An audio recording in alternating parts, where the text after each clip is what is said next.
Back to news. Ambedkar Konaseema జిల్లా ముమ్మడివరం నియోజకవర్గంలో ఈసారి గెలుపు తమదే అంటున్నారు టీడీపీ ఎమ్మెల్యే అభ్యర్థి దాట్ల బుచ్చిబాబు.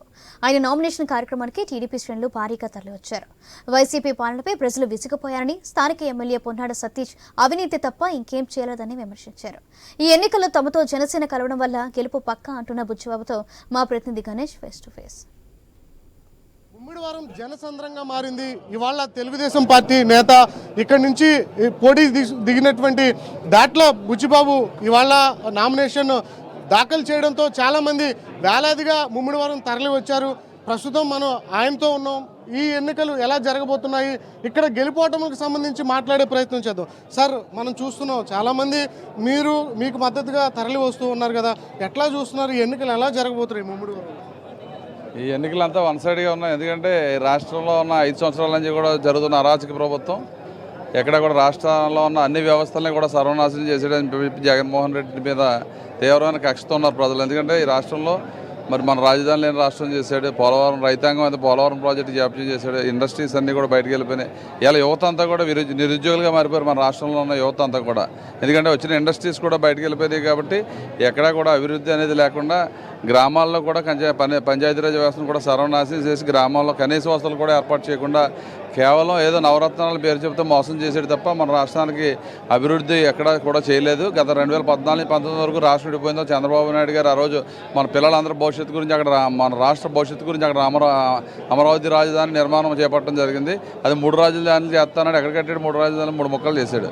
దాంట్లో ఫెయిల్ అయ్యారు వాళ్ళు. అదేవిధంగా పోలవరం ప్రాజెక్టు చంద్రబాబు నాయుడు గారు 72% పూర్తి చేశారు. ఏదో రైతాంగానికి ఈ ఉభయ గోదావరి జిల్లాలో ఎప్పుడు సాగునీరు ఉండదు. మిగిలిన జిల్లాలన్నీ 13 జిల్లాలకు ఇవ్వాలనే ఉద్దేశంతో ఒక మంచి సంకల్పం చేస్తే దాన్ని 2% కూడా ముందుకు తీసుకెళ్లేదు అతను.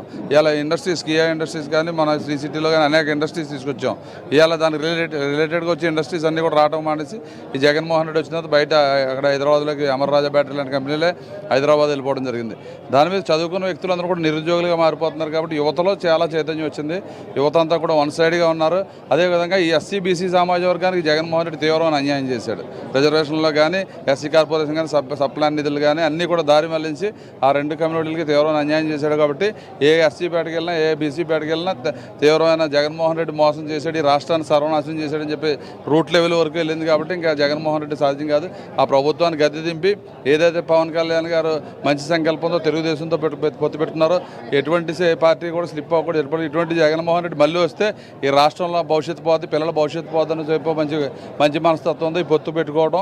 ఇవాళ మా నియోజకవర్గం నుంచి అయితే గతంలో 33,400 పడిన జనసేనకి ఈరోజు 40,000 50,000 ఓటు బ్యాంక్ ఉంది.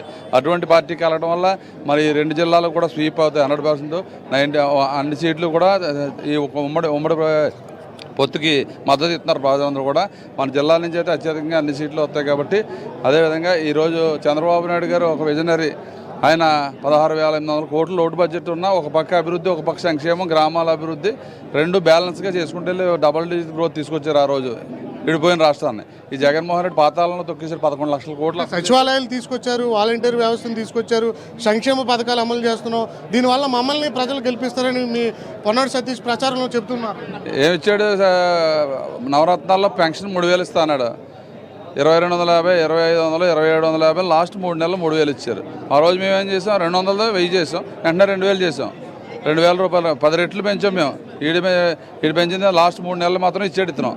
అదేవిధంగా ఇసుక మరి ఏదైతే జేపీ కన్స్ట్రక్షన్ ఉందో వాళ్ళందరికీ ఒకే దానికి ఇచ్చి ఇసుక అంతా దోచుకున్నాడు. మద్యపాన నిషేధం చేస్తున్నాడు. ఏం చేశాడు మద్యపాన నిషేధం?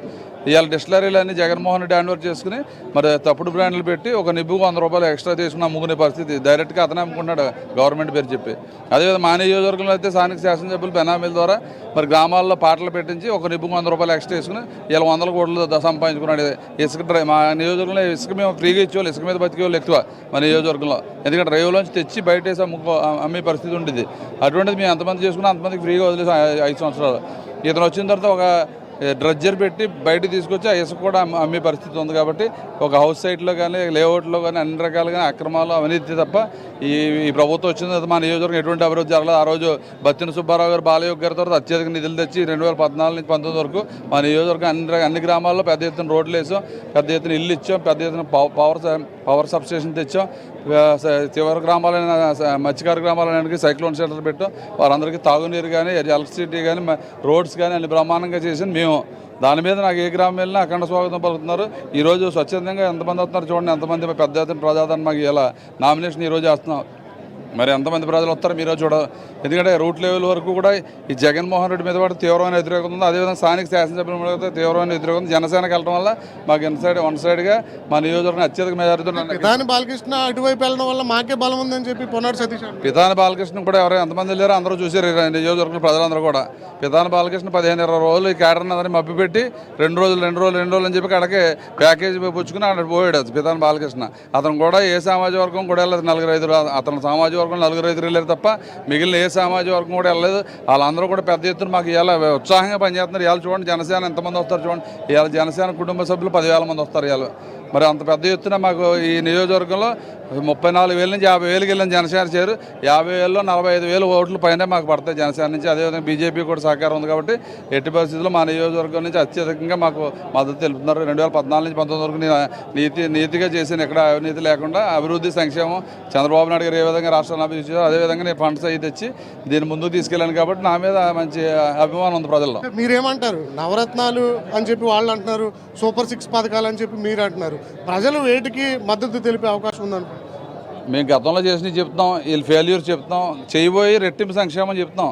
ఈరోజు రెట్టింపు సంక్షేమం బీసీ డిక్లరేషన్ ఇచ్చారు. ఇలా బీసీలందరికీ 50 సంవత్సరాలకే 4,000 రూపాయలు పెన్షన్, పెళ్లి చేసుకుంటే పెళ్లి కానుక ₹1,00,000 ఇస్తా అంటున్నాం. చంద్రన్న బీమా ఆ రోజు మన 2014 చంద్రన్న బీమా పెట్టి చిన్న కుటుంబంలో ఎవరైనా యాక్సిడెంట్ అయితే ఆ కుటుంబానికి భరోసా ఉంటుందని 5 లక్షలు పెట్టాం. ఆ స్కీమ్ కూడా తీసి ఎవరికి బీమా ఇవ్వలేదు. అటువంటి దాన్ని డబల్ చేసాం ఈరోజు సంక్షేమం. అదేవిధంగా బీసీలందరికీ కూడా 1,50,000 కోట్లు వచ్చే 5 సంవత్సరాల్లో పెట్టి వాళ్ళందరినీ కూడా చిరు వ్యాపారాలు చేసుకుని కార్పొరేషన్ ద్వారా ఆదుకుంటాం.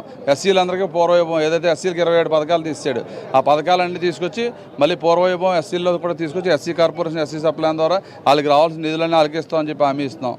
మరి అదేవిధంగా యువత ఇవాళ యువతకి వాళ్ళకి ఉద్యోగ అవకాశాలు లేవు. యువత అందరికీ కూడా ఈ ఉద్యోగం వచ్చే 5 సంవత్సరాల్లో 2 లక్షల మందికి 20 లక్షల మందికి ఉద్యోగ అవకాశాలు తెప్పించాలని చెప్పి చంద్రబాబు నాయుడు గారు పవన్ కళ్యాణ్ గారు నిర్ణయం తీసుకున్నారు. ఈ లోపు ఉన్న యువత అందరికీ డిగ్రీ పూర్తి చేసిన వాళ్ళందరికీ కూడా నెలకు 3,000 చెప్పి నిరుద్యోగ వృత్తి ఇస్తాను. ఏదైతే అమ్మఒడిని జగన్మోహన్ రెడ్డి అందరికీ ఇస్తాను మోసం చేశాడో అది మేము 4 ఉంటే 4కి ఇస్తామని చెప్తున్నాం, 5 ఉంటే 5కి ఇస్తామని చెప్తున్నాం. అతను కేవలం ఒకరికి ఫస్ట్ 15,000 ఇచ్చాడు, తర్వాత 14, తర్వాత 13,000 ఇవ్వడం జరిగింది. ఇటువంటి మోసపూరితమైన ప్రభుత్వాన్ని ఎప్పుడూ కూడా చూడలేదు. ఇటువంటి కక్ష సాధింపు ప్రభుత్వాన్ని కూడా ఎప్పుడూ చూడలేదు. చంద్రబాబు నాయుడు గారిని ఏ విధంగా అరెస్ట్ చేయాలి మీ అందరూ చూశారు. ఈవేళ వరకు కూడా ఏ విధమైన సాక్ష్యం చూపించకుండా ఒక తప్పుడు ఆలోచనలు తెస్తున్నాడు. ఆ రోజు మీ అందరూ చూస్తున్నారు. బాబాయ్ గొడవలు పెట్టు 5 సంవత్సరాలు ముఖ్యమంత్రిగా ఉన్నాడు. ఆ కేసు ఎందుకు తేల్చలేకపోయాడు? చేయించింది వాళ్ళు కాబట్టి తేల్చలేదు. అదేవిధంగా కోడికత్త కేసు మా నియోజకవర్గం ఆ కోడికత్త పొడిపించుకుని సానుభూతి పొంది నగ్గాడు. ఆ కుటుంబం అంతా ప్రాణాలు అరిచేతులు పెట్టి బతికారు 5 సంవత్సరాల నుంచి. ఆ కేసు ఎందుకు తేలలేదు? కేవలం ఏదో కక్షాది మొన్న డ్రామా గులకరాల డ్రామా మళ్ళీ మనకట్టాడు. అవన్నీ కూడా ప్రజలందరూ కూడా నమ్మే పరిస్థితి లేదు.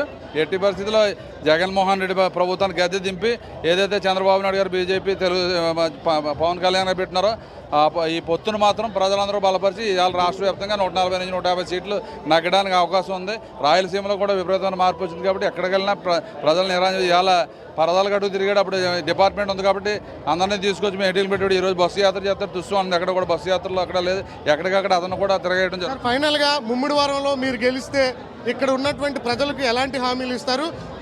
ఫలితాల రోజు ముమ్మిడివరం రిజల్ట్ ఎలా ఉంటుంది అనుకుంటున్నారు? ముమ్మిడివరంలో అయితే మేము నగ్గిన తర్వాత ప్రధాన హామీ అందరికీ మాకు తీర ప్రాంతం గ్రామం ఎక్కువ ఉంది కాబట్టి ఇంటింటికి మంచినీళ్ళు ఇవ్వాలని ప్రధానమైన సమస్య కాబట్టి దాన్ని పరిష్కారం చేస్తాం. మేనిఫెస్టోలో కూడా పెట్టాం. అదే కాకుండా మాకున్న లంక గ్రామాలన్నీ కూడా నదీ కోతకు గురవుతున్నాయి. ఈ జగన్మోహన్ రెడ్డి కేవలం శంకుస్థాపనలు చేశాడు. మూలపాలెం బ్రిడ్జ్ కానీ, గోగుల్లంక బ్రిడ్జ్ కానీ, ఎదురులంకలో గ్రాయన్ కానీ, కమిన్లో గ్రాయన్ కానీ అన్ని శంకుస్థాపన 2019లో చేశాడు. ఇప్పుడు దాకా ఒక రాడు వేయలేదు. అవన్నీ కూడా పూర్తి చేయాలని చెప్పి చంద్రబాబు నాయుడు గారు దృష్టిలో పెట్టాము. మన రామచంద్రపురం వచ్చినప్పుడు, మన మండపేట వచ్చినప్పుడు కూడా ఆ మూలపాలెం బ్రిడ్జ్ కానీ, గోగుల్లంక బ్రిడ్జ్ కానీ పూర్తి చేస్తామని హామీ ఇచ్చారు. అదేవిధంగా ఏదైతే లంక భూములు కొట్టుకుపోతాయి అన్నిటికీ గ్రాయిన్స్ మరి కేంద్ర ప్రభుత్వం నుంచి హరీష్ గారు కానీ మేము కానీ రాష్ట్ర ప్రభుత్వం కానీ తెచ్చి ఆ లంక భూములన్నీ కాపాడుతామని చెప్పి ప్రధానమైన సమస్యగా తీసుకున్నాం. ఓవరాల్గా చూస్తున్నాను ఖచ్చితంగా ముమ్మిడివరం నియోజకవర్గంలో తెలుగుదేశం పార్టీ యొక్క వైభవాన్ని ఇక్కడ స్థాపిస్తాం. ఖచ్చితంగా గెలిచి తీరుస్తాం. గెలిచిన తర్వాత మేము అభివృద్ధి పరంగా ముందుకు వెళ్తాం తప్పితే వైసీపీ లాగా అవినీతి పరంగా మేము ముందుకు వెళ్ళమనేది దాంట్లో బుచ్చిబాబు చెప్తూ ఉన్నారు. కెమెరామెన్ తిరుమలతో గణేష్ ఐ న్యూస్.